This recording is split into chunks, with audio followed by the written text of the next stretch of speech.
Well, good afternoon. Welcome to the June 17th edition of Sports on Sunset. I'm James Jericho. I'm Jeremy Paul. And we didn't have a taping last week. The reason was I wound up getting into a bit of a car accident. It's not important what happened last week. Nah, but I will say this. Thank you guys for all the cards and letters that you flooded into my inbox. It meant the world to me. Okay. But with that said, as tonight we are going to have Game 3 of the NBA Finals between the Oklahoma City Thunder and the Miami Heat. Now, the reason that we're going to talk about this today is not because whether or not we think of which team is going to win. We're not in the prediction business. However, one of the arguments that a lot of people on Sports Talk Radio have been putting forth over the last few days is that you should be rooting. You should root for the Oklahoma City Thunder because they are the better overall team. This is an argument I have heard from talking heads for decades. It is also one of the most bullshit-laden arguments I have ever heard in my life. It is way too difficult to win a championship. And oh, by the way, more often than not, I would argue that if you win the title at all, you are the better team. And that, frankly, would include if the Miami Heat win the title this year. With that said, Jeremy, how often do you hear the argument of the team versus a particular unit on a team or a particular player? Every week. Every game that is ever played, there's always the argument, this is the better team, but this team has the better athletes on this team. And that you should root for that team because it's a team. Because, hockey is a team sport, football is a team sport, and basketball is a team sport. Here's the problem with that argument. You need a star on every name a team that has won a championship that didn't have at least 2 stars on it. Any team. You can't. It doesn't exist. Gretzky didn't win in LA, did he? No. You need 2 stars. You can't just have Gretzky. So here's the I'm not taking offense. I know why you're laughing. I'm not taking offense. Here's the thing. Trust me, I wish it was that simple. Like you had the Buffalo Bills, right? Yeah. They had arguably the greatest team ever assembled. Went to 4 straight Super Bowls, lost all 4. To who? You had one team was Dallas. The Giants. Yeah. Dallas twice, who had superior talent. Not much. I see you guys recording. So yeah, that's right. Cool. The superior talent was on Dallas. But as far as the team goes, Marv Levy had the best team. With that said, and I think here's another argument for you. My man here is a Bears fan. Okay, if you extrapolated from that argument about the best overall team, the Bears, and I'm not trying to disrespect Walter Payton, but let's be honest, that was a defense-dominated team. That was an overwhelming defensive team. Yeah. Technically, did that not make the New England Patriots the better overall team? And if we're going to use this silly philosophical argument, no, it doesn't make them the better overall team because the Bears were a better team mainly because the defense was connected and the offense was connected. But that's what I'm saying. I'm not so sure. But with that said, I'm not saying you take the Super Bowl title away from the Bears. Of course not. And I'm not disrespecting that defense at all. Those were some badasses on that defense. But as far as basketball goes, which is what we're talking about, you name a single championship team that has done it with just 1 star. Hell, with just 1 Hall of Famer. What about the do-it-the-right-way Detroit Pistons that took out the Lakers? They had Chauncey Billups and Ben Wallace, as well as Rasheed Wallace and Rip Hamilton and Tayshaun Prince. I will give you the 2 Wallaces. At least 2 of those people are going to the Hall of Fame. I did my background work on this. I've heard this. I have a different take on this, which I'll get to in a moment. The better teams, the following teams would not have won world titles. This is not the limit of the list. The following teams would have never won a title if the so-called best overall team argument won. The Shaq-Kobe Lakers would have had 0 titles. They would have lost to San Antonio, Sacramento, and Portland. Most certainly. The 1998 in baseball, the 1998 Los Angeles Dodgers had 2 players, Gibson and Hershiser. Yeah. They should have lost to Oakland.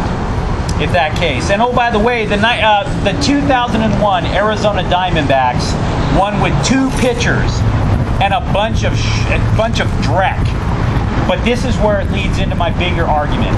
I believe that sports radio announcers and sports television announcers, they are looking not to root for the better team, but they are looking for another way to pick a villain. Oh, sir. Because the 2001 Arizona Diamondbacks lost to a complete team, or beat a complete team, I should say. Yeah. The New York Yankees. Would these same talking heads on Fox and ESPN and these assorted individual nitwits, would they have argued to root for the Yankees because they were the better overall team? No, of course not. Absolutely not. And let's fast forward to this current NBA Finals. It's my sincere belief that last year's argument, root against LeBron James because he effed over Cleveland, you can't say that now. That's an old argument. So what he's saying now? Oh, well, the Miami Heat just aren't as complete as Oklahoma City. I think that's what they're doing now. I think they are reframing the argument. Here's the issue. They're wrong. They're deeply, deeply wrong. If you take Kevin Durant off that team, off the Oklahoma City Thunder, you no longer have a team. You have a bunch of guards chucking up shots. But Miami is the more complete team. They weren't last year. They were this year. They are this year. With that said, I would actually extrapolate your argument just one bit further. Let's take the geographical location of these two teams off the screen for a moment. Okay. What if the Heat drafted Kevin Durant and LeBron James took his talents to Oklahoma City? Would you see what I'm saying? If you take away the location, would we still be arguing that the Oklahoma City are a more complete team than the Heat, or would our hatred of LeBron James carry to the Thunder, and we'd all be saying, root for the underdog, root for the Heat? Well, it's my belief that they wouldn't be the underdog. Miami, like with Dwayne Wade and Kevin Durant, they would not be the underdog in no way, shape, or form. They probably wouldn't even be this deep in the playoffs because, plain and simple, Dwayne Wade needs the ball. He won't share the ball unless it's like this year where his body is broken down. And I'm gonna wrap up our debate on this, or our discussion on this. I'm not by any means a LeBron James fan. I don't like the guy, but my not liking of him isn't abject hatred, okay? But I'm willing to revisit the whole why did he go to Miami argument. Isn't it possible, just follow me on this, that he went up and goes, look, Dwayne, Chris, look, will you guys just not sleep with my mom and I will come to Miami? Can you just promise me that? I'm tired of everybody getting theirs on moms. He doesn't seem like such a villain now, does he? With that said, why don't you tell him what's on your mind? If there are any 6'8" black men coming to Los Angeles to kill anybody, I didn't say shit about it. All right. Damn. All right. What I want to talk about, I want to name off some names. Josh Waitskin, Bobby Fischer, Joel Benjamin, Maurice Ashley, Leave Albert, and Steven Shankford. These are, well, you'll know two of those names if you've seen movies. You don't know the rest, but Josh Waitskin is the only one that's not a grand champion. He's not a grand master, I should say. I'm talking about chess. These are some of the most unheard of people on the planet, except for Bobby Fischer, who went nuts and became an anti-Semite, and then expatriate and fleeing the government, and then dying somewhere in Iceland. We need to pay more attention to chess. Chess is probably the most dedicated sport that there is, and it is a sport because it is man to man, woman to woman, child to child, person to person. It's all strategy, it's all mind. people say that there are other sports that deserve more acclaim than chess. They say that, like, you can turn on the TV and you'll see golf, you'll see horse racing, you'll see any of the other sports that we've covered. I've seen badminton, I've seen steeplechase on ESPN, but I haven't seen a chess match in forever. And I know the reasons, because the games take a while. Well, first baseball game I ever went to took 4 hours. 4 hours. I've played chess with a United States chess champion. Took 20 minutes. I lost, but took 20 minutes. It's quick. It's very quick if people are good. Maurice Ashley is the first African American grandmaster in chess. He was granted the title of grandmaster in, I believe, 1999. The last grandmaster that the United States has produced was, butchering his name, Stephen Shankman. That happened last year. Americans are not producing enough chess champions. We're not focusing on chess, and chess can keep a lot of people out of trouble. It kept me out of trouble, for the most part. Chess is a beautiful mind game, and I dare anyone to challenge me in a game of chess. You're probably going to win. I'm sucking it up right now. I'm sucking. Here's my rant. I have no rant. I just want people to play chess. Play chess. Guys, here's the deal for me. I have to be the type of guy that has to be keeping it real and come correct whenever it happens. Real and correct? Yeah, real and correct. Both. I multitask. Oh, okay. The reason I bring this up is because, well, LT retired earlier today. I gotta be honest, let's be honest, he wasn't for me the most likable of guys, but he was still one of the greatest ever. And I want to pay tribute to LT.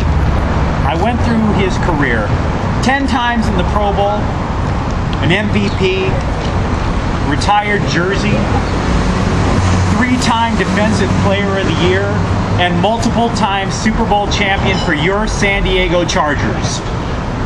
LT, God, it hurts me to say this, but LT changed the way the game is played. The Washington Redskins, they invented the 2 tight end formation specifically to make sure that the Chargers LT could not penetrate the backfield, and the Chargers weren't even in the NFC East. If that's not domination, I don't know what is, okay?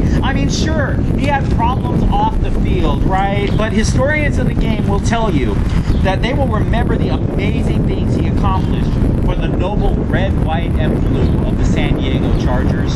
Yes.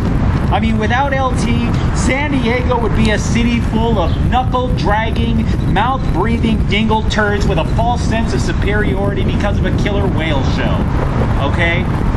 But look, I don't even know how 2 teams from the AFC West could meet in the Super Bowl, but LT, God love him, LT, one of the greatest ever, led the Chargers over Denver. San Diego finally had its first championship, and the fight song just rang throughout the Rose Bowl. San Diego, Giant Chargers, San Diego, Chargers. Remember? It was a great moment, don't you?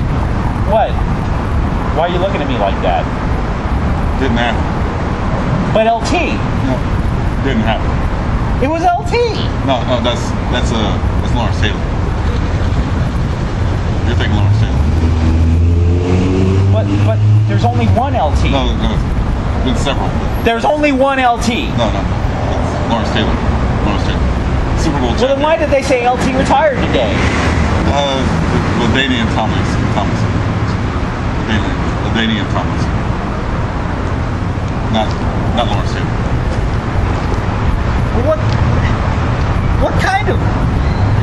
What kind of parasitic jackasses would steal the nickname of one of the all-time greatest football players and give it to their player in order to give themselves this sort of ridiculous sense that their team or players are great? Because their team doesn't exist. Their team is not a team. They got a quarterback that can't win. How about that? That works. Leave it to those a-holes in San Diego. Leave it to those assholes in San Diego. Guys, I'm dealing with an existential crisis right now. We'll see you next week on Sports on Sunset with James. Peace, Maurice Ashley. Jeremy Paul.